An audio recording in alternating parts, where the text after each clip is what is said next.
Ya. Histoire réelle.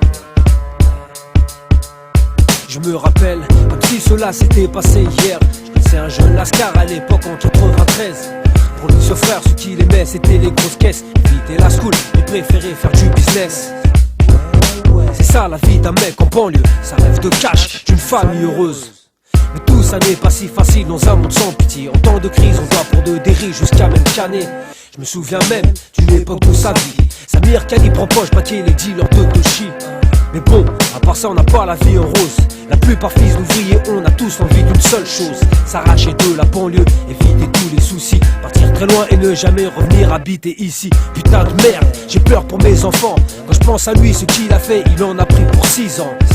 Et que nous réserve l'avenir. Souffrance, déception inutile pour un monde de 16 piges. Situation critique dans nos quartiers français. Combien de frères sont tombés sans dire au revoir à leur mère? Espérons un jour la voir jour de plaisir dans une ville affleurie sur la côte d'Azur, vie de riche. Histoire réelle, on parle d'un mec qu'on a connu. Liberté envolée pour cause d'influence de la rue. Tout d'être sage lorsque la poisse au colle à la peau. La raison garçon, en 2 mots, va plus en plus haut. Histoire réelle, on parle d'un mec qu'on a connu. Liberté envolée pour cause d'influence de la rue.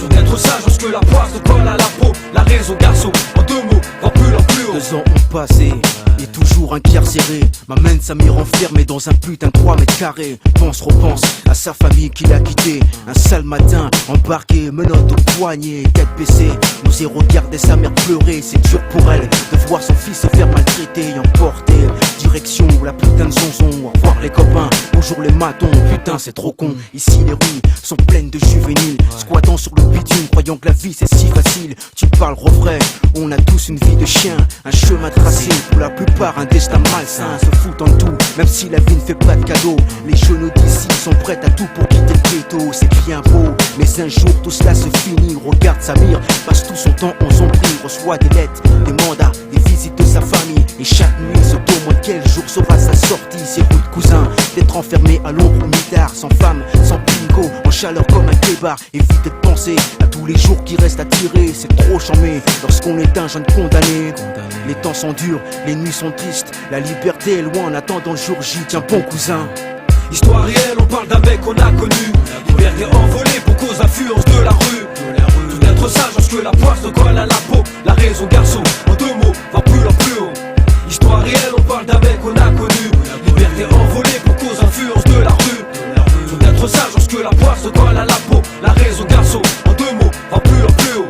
Depuis pas mal d'années se sont écoulées, son jour J approche et enfin sera libéré. Quelle joie pour lui de retrouver au grand complet sa famille, ses amis et même ceux qui l'ont oublié. Sa meuf, elle, qui soi-disant a patienté, sans le tromper, sans le doubler, j'en doute, mais Dieu seul sait. Et après tout on s'en fout, tout ce qui compte pour nous c'est que Samir soit de retour à présent parmi nous. Alors qu'il croyait perdu, cette sortie tant attendue, un jour inattendu a pu retrouver sa putain de rue.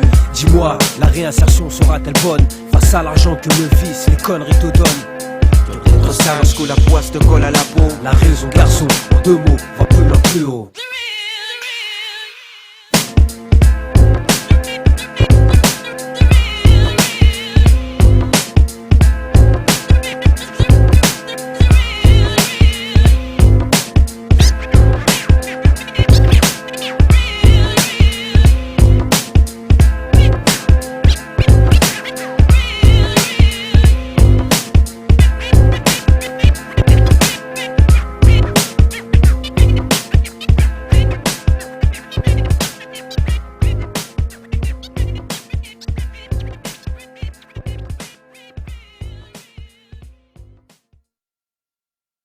You